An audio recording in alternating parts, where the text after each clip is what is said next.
All right, so I'm going to be discussing multicolor two-photon excitation for brighter optical probes. So this work was done with my coworker Muhan in the Feynman and DeVore labs here at UCSD. So I'm going to give a brief refresher on what we're actually doing before I move into the work. So our goal is deep brain fluorescence microscopy at high resolution. In particular, our primary application or goal that we're targeting is fluorescence imaging of the surface of a mouse hippocampus non-invasively. So standard techniques now, or the state-of-the-art techniques for deep brain fluorescence microscopy, are 2 and 3 photon microscopy. In the 2-photon microscopy method, 2 near-infrared photons are simultaneously absorbed by a fluorophore to generate 1 fluorescence photon. In 3 photons, similarly, 3 photons are absorbed, typically of infrared, to generate 1 fluorescence photon. These photons that are absorbed are usually identical or nearly identical to each other. So within the context of our work, these processes are called the degenerate 2 and 3 photon excitation processes. For our work, we're using non-degenerate 2-photon excitation. So 2 photons are still absorbed to generate 1 fluorescence photon, but the colors of these 2 photons are widely detuned from each other. So one of them is near infrared and one of them is infrared. As a result, the fluorescence intensity is directly proportional to the product of the 2 laser intensities that we're using for excitation, as well as a quantity known as the action cross-section.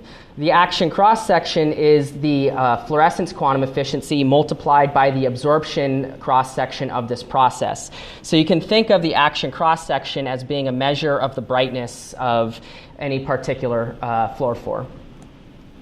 So non-degenerate microscopy gives additional degrees of freedom for optimization of your imaging system. There's an intensity degree of freedom as a result of the fluorescence intensity being the product of the 2 laser intensities. So you can compensate for power loss of your near-infrared excitation by increasing the infrared excitation power when you're imaging within a scattering medium.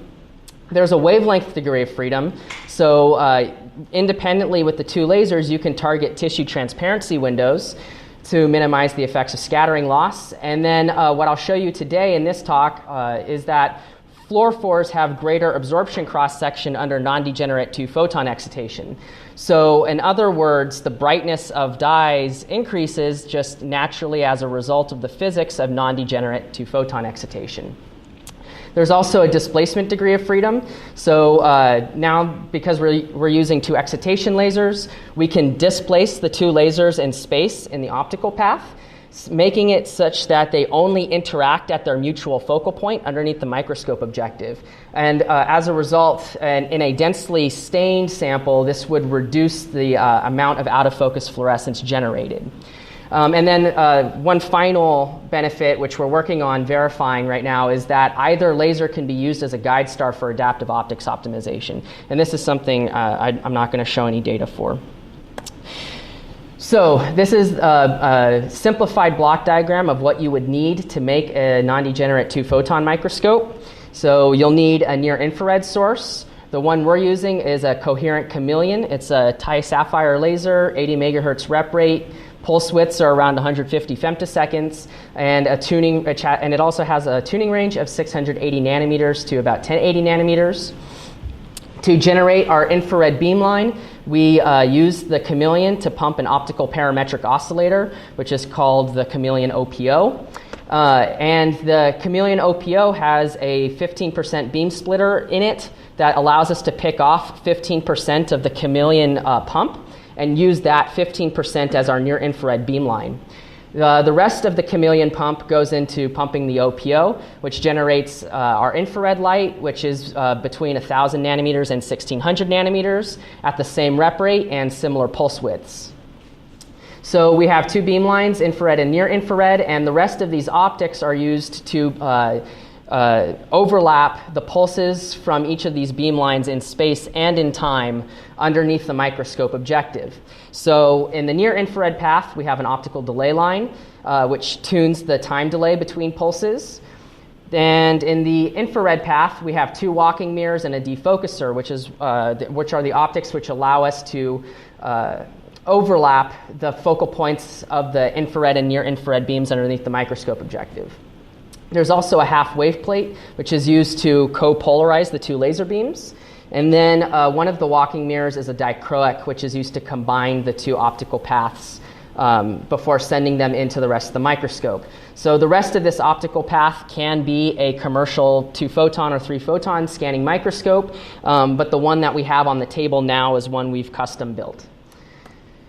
So our first study, which we updated on last year, is a proof of principle demonstration that by using non-degenerate excitation, we can compensate for scattering loss, thus allowing us to excite a fluorescent sample deeper within a scattering medium.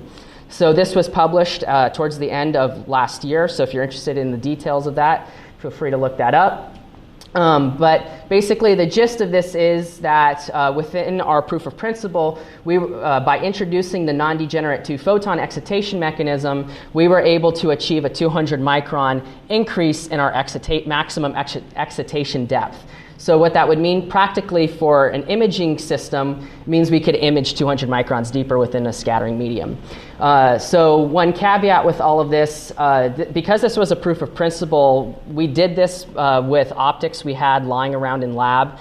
This microscope was not optimized for non-degenerate excitation, and the wavelengths that we used to pump our fluorescent sample, which was fluorescein, are not a combination of wavelengths that are efficient for pumping fluorescein. So we think that with an upgraded system, we should be able to see even greater enhancement than what we saw in this study. So now that we have this proof of principle out of the way, we're interested in actually doing in vivo measurements to show the true benefits of this technique with an optimized system. So we're currently working on upgrading all of our optics. And in addition to that, if we want to do an imaging study, we need to know what combination of wavelengths are optimal for pumping any particular fluorophore that would be used for imaging. So the study that we're about to publish does just that. We used non-degenerate 2-photon excitation spectroscopy to characterize the brightness of these dyes with varying combinations of pump wavelengths. And this can be done with the same microscope. So there's no separate spectrometer that was developed for this. You can do this with the microscope that we've developed. So what we have here is the non-degenerate action cross-section as a function of infrared pump wavelength on the y-axis and near-infrared pump wavelength on the x-axis. The color bar represents the non-degenerate action cross-section normalized to the peak degenerate action cross-section for any particular dye or fluorophore. So what you can think of the color bar as representing is the enhancement in the brightness of your fluorophore when pumping with non-degenerate excitation as compared to the most optimal degenerate pumping case. Okay? So what we see for the 5 fluorophores that we measured, cerulean, fluorescein, YFP, GFP, and citrine, is that at maximum we see a 1.5 to about 2.7 times enhancement in the brightness of the dye when pumping non-degenerately versus optimal degenerate pumping.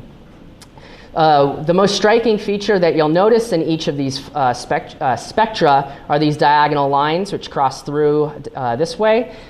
These diagonal lines occur when the sum of the 2 photon energies, the near-infrared and infrared photon energies, are equal to the energy of any particular real transition in the system.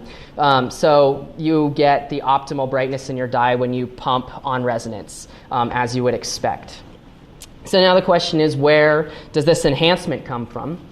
So we can go back to Goeppert-Meyer's original dissertation published in 1931 and see. So in 1931, she published a model called the sum over states equation for the 2-photon absorption mechanism. The relevant equation is that we're interested in is down here. So by going through this piece by piece, we can see where this enhancement is coming from. So this term that's not in brackets, you can see in the denominator here the energy of a real transition, and then subtracted from that are the energies of the two pump photons, alpha and beta. So this is just a statement of conservation of energy, and this is where the diagonal lines in each of these spectra come from. The term in brackets modulates the total amplitude of this. So this non-bracketed term gives us the general shape of the spectrum. This gives us the amplitude of the spectrum. So within the bracketed term, you can see these quantities that have the energy of a transition minus the energy of an individual photon in the denominator. So these look like one photon absorption transitions. And this whole bracketed term, if you were to expand it for a 3-level system, you would find that it has a minimum when the two photon energies are equal to each other and simultaneously equal to the ground to first excited state energy divided by 2. So in other words, you achieve a minimum in the absorption cross-section when you pump degenerately, according to this model. So that's where the enhancement is coming from. You detune from degeneracy, this amplitude shoots up.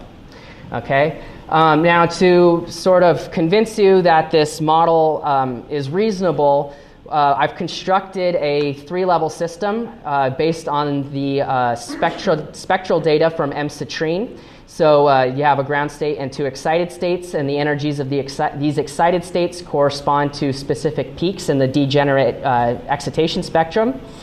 And then I've used these values to construct the non-degenerate 2-photon excitation spectrum. And you can compare these two, and they look qualitatively similar to each other. So this is at least a reasonable approximation to the physics that governs this particular process. In reality, 3 levels is not enough to really quantify the true physics of this, but qualitatively it works out. So now we know where this enhancement is coming from. For an imaging system, what we'd like to do then is pick the appropriate combination of pump wavelengths such that you get maximum brightness in your fluorophore while also targeting tissue transparency windows to minimize scattering. So this data here is transmittance as a function of wavelength for rat brain slabs of varying thickness, published by Shi et al. In 2016. And there are 4 transparency windows overlaid on this spectrum. The 2 that are important for us to discuss are windows 1 and 2. So window 1 is from 680 to 950. Window 2 is from 1100 to 1350. And if you compare that to M-citrine, you can see that M-citrine has an optimal pumping combination of around 760 nanometers and 1300 nanometers. And both of these wavelengths lie well within windows 1 and 2. So if we were to do imaging with M-citrine in a rat brain slab, this combination of pump wavelengths would be optimal for that imaging case. One thing that I'd like to point out is that not all fluorophores are optimal for these tissue transparency windows. So M-citrine is a derivative of EYFP. And you can see that in EYFP, there's sort of a resonance around 820 nanometers and 1100 nanometers. 1100 nanometers lies at the edge of this second transparency window, so this combination of wavelengths would not necessarily be optimal for imaging. But notice that in going from EYFP to M-citrine, this resonance either has shifted along the diagonal or it's been removed from the system, causing the optimal brightness or optimal pump combination to then shift well into these first 2 transparency windows. So for fluorophore engineers now, there's a new parameter that they can optimize on if they choose to optimize fluorophores for non-degenerate 2-photon excitation. So with that, we've demonstrated infrared excitation compensates for NIR excitation scattering loss, and that's in our first paper. We've now demonstrated that fluorophores are brighter with non-degenerate excitation as compared to degenerate excitation, and we're going to be submitting soon. Excitation efficiency is maximized when non-degenerate imaging simultaneously targets transparency windows and spectral resonances. And what we haven't shown, but we're working on showing, is that displacing the excitation beams results in decreased background fluorescence. And our ongoing work is to combine all of these results to demonstrate deep brain imaging in vivo, combining previous results with adaptive optics optimizations. So with that, I'd like to thank CBAM and the Kavli Institute and the Brain Initiative and the NIH for funding our work. Thank you very much.